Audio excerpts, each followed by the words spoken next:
रौनकपुर नाम के एक शहर में राजा रौनक सिंह का राज हुआ करता था। वो हमेशा अपनी प्रजा के हित में कार्य किया करते थे। वहाँ की प्रजा बहुत खुश रहती थी। एक दिन गिद्ध आकाश में भूतिया पेड़ के बीज लेकर उड़ रहा था। जैसे ही गिद्ध रौनकपुर पहुँचा तो उसके मुंह से एकदम बीज रौनकपुर के बीचों बीच गिर गया।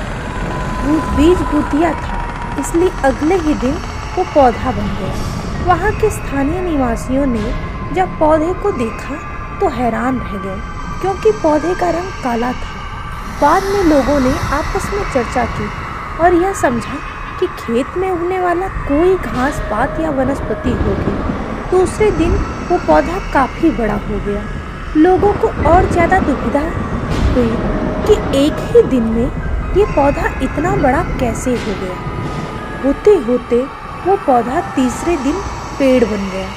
समय बीता और लोग भी तेजी से बढ़ने वाले पौधे के बारे में सोच समझकर परेशान होने लगे। वो इस मामले को राजा के पास लेकर गए। ऐसे जादुई पौधे का पता चलने की राजा तुरंत उस जगह पर पहुंच गए। राजा को जैसे ही पता चला एक काले रंग का पौधा 3 दिन में पेड़ बन गया है, तो वो भी उस पेड़ को हैरानी से देखने लगे। राजा उस पेड़ के पास चौथे दिन पहुंचे थे और तब तक पेड़ और बड़ा हो चुका था।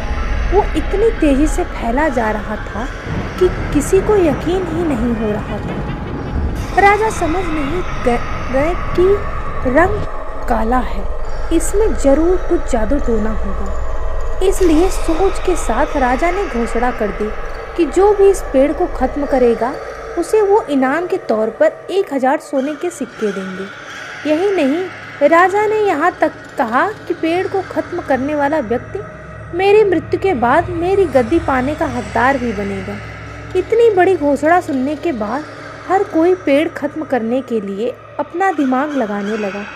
राजा के सारे चतुर मंत्रियों ने भी तरकीब लगाई, लेकिन पेड़ को कोई भी नष्ट नहीं कर पाया। किसी ने पेड़ के आसपास आग लगवाई तो एक मंत्री ने उस भूतिया पेड़ को हाथियों तक से खिंचवाया, लेकिन पेड़ को कुछ भी नहीं हुआ। अब लोगों के मन में डर बैठ गया और उन्हें लगा कि पक्का यह ऐसा वैसा नहीं बल्कि भूतिया है।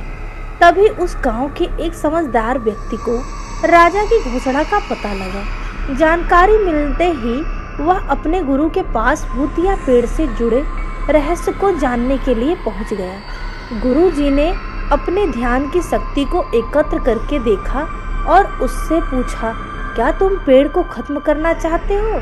समझदार व्यक्ति ने जवाब दिया, हाँ गुरुजी, सब परेशान हैं।